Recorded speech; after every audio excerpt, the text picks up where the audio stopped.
What it is, yo? What's up? It's Kia J. So, for today's video, vaccine ng mga pango. 4 weeks na sila. So, kailangan na nilang... Ay, hindi pala vaccine, di. Worm na, B? Yay! So, eto sila. Yan. So, tatlo yan i-deworm natin. So, samahan nyo po kami sa vet. Tara na! At yun na nga mga parno, samahan nyo muna kaming bumiyahe papunta sa vet namin. Hindi naman siya kalayuan sa lugar namin at sana hindi kami matraffic kasi yung dadaanan namin para ka na rin nagpunta ng EDSA, nakakaloka. Kaya mo siya i-consume ng 5 minutes pero pag dito ka dumaan, kala mo bumiyahe ka pa EDSA. Ito nakakaliwa na nga tayo. Paglagpas lang dito sa Lorex at Degula, ayan na nga ang aming vet. Hindi talaga siya malayo sa amin, kaya pwede nga sanang motorente, kaya lang wala, hindi kami kasya. Eto na, nag-park na ako. Wait na lang, pababa na kami at tingnan natin anong ganap doon sa loob ng vet. Ako kinakabahan para sa mga atchoy ko. Let's go! Yun na nga mga par, nandito na tayo sa loob ng vet at sakto, walang tao, na-accommodate tayo agad nila Doc. Hapon na rin kasi nung nagpunta kami dito, kaya patay na oras. And nilalabas na sila sa loob ng bag nila to check their weight. Kamusta na ba ang timbang after 4 weeks? Nga pala sa mga fur parents dyan, wag na wag kayo mag-i-skip ng mga recommendations ni Doc, especially vaccines and deworm.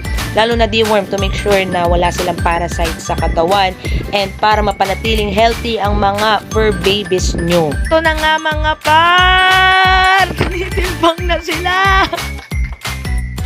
Eto na talaga mga par, pasensya na, ginugulo kasi ako ng pachuchay ko. Pero ito na nga, as I mentioned earlier, tinitimbang and chine-check talaga sila kung ilan na ba ang weight nila ngayon. And I'm pretty sure tumaas and talagang bumigat sila.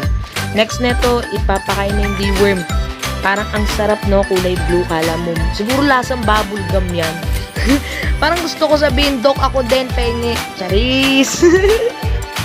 Turukan tayo na mga par. Ang tinuturok daw dito is B-complex. Ngayon lang kami naka-encounter ng may injection kasabay ng deworm kasi usually kay Bulak nun and Nami, deworm lang and walang itutusok na ibang vitamins sa kanila. Kaya nabinyagan agad sila ng injection, kawawa naman. Buti na lang ang tatapang talaga ng mga atchuchoy ko.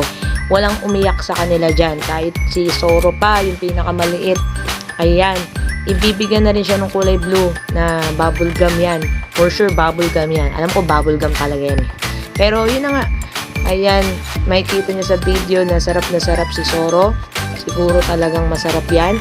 And hindi ko na pala makuhanan or nakuhanan si Chopper ng video kasi hindi ko alam kung bakit di ko siya nakuhanan dito. Hindi tuloy sila kumpleto sa video. Pero, malapit nang matapos at makaraos tong mga atchoy ko sa first deworm nila and B-complex. Yun na nga, panoorin nyo na lang guys hanggang makauwi kami neto sa bahay.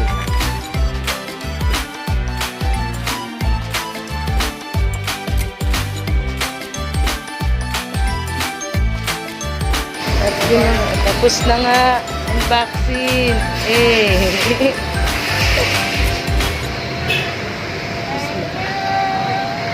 So, tapos na ang vaccine.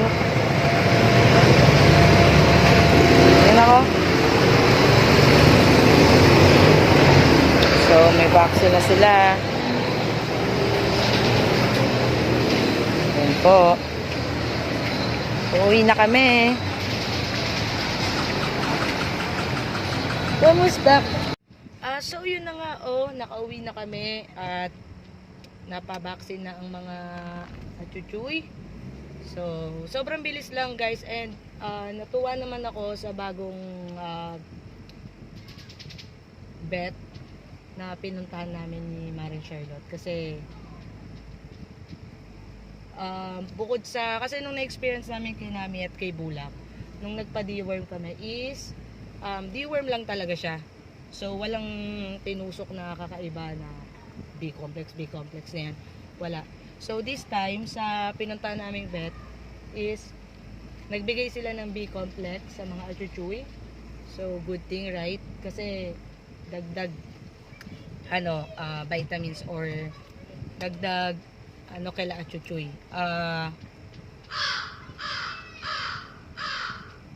Tawag doon. Sorry guys, nagpa-park kasi ako. Dagdag protection sa mga achuchoy. And yun lang, nagpa-vaccine lang kami. Ay, nagpa-deworm lang kami.